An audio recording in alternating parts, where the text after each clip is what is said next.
எல்லோரும் எப்படி இருக்கீங்க? இன்றைக்கி வீட்டுக்கு தேவையான விதையெல்லாம் போட்டு விட்டுடலாம், காய்கறி விதைன்னு சொல்லிட்டு அந்த வேலையை தாங்க செஞ்சுட்டு இருந்தேன்.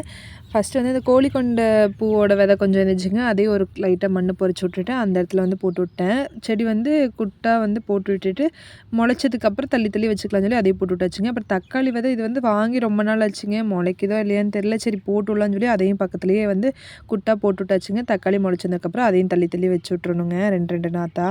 அதுக்கப்புறம் பீக்கங்காய் விதையும் வெண்டைக்காய் விதையும் இருந்துச்சு.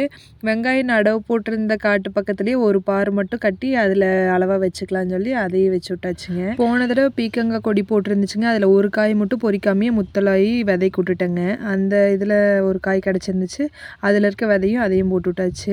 வெண்டைக்காய் விதை வாங்கினதே இருந்துச்சுங்க, இதுவும் பழைய விதை தான், வருதா என்னன்னு தெரில. சரி போட்டு பார்க்கலான்னு அதுவும் போட்டு விட்டாச்சுங்க. ஒரு பார்லேயே வந்து வெண்டைக்காய் விதையும் ஊனிட்டு இடையில ஒரு 4 செடி மட்டும் பீக்கங்காய் விதையை ஊனி விட்டாச்சுங்க. முளைக்கிறது முளைக்கட்டும், முளைக்காதது வந்து மறுபடியும் வாங்கி விதை வாங்கி வச்சுக்கலான்னு சொல்லிட்டு எல்லாம் ஊனி விட்டு தண்ணியும் எடுத்து விட்டாச்சுங்க. நீங்கள் வந்து காய்கறி விதைலாம் வச்சு விடும்போது ஒன்றா காலையில் நேரமாக வைங்க, இல்லைன்னா சாயங்கால நேரமாக வைங்க. 4 செடி வச்சா போதுங்க, காய்கறி விதையெல்லாம் வீட்டுக்கு தேவையான காய்கறியெல்லாம் நிறையாவே கிடைக்குங்க. நமக்கு போக மிச்சம் இருக்கிறது பக்கத்துலேயும் கொடுக்கலாங்க, அந்தளவுக்கு வந்து செடி நல்லா காய்க்கும். சரிங்க, நெக்ஸ்ட் இன்னொரு வீடியோவில் பார்க்கலாங்க. நானும் போயிட்டு வரேங்க.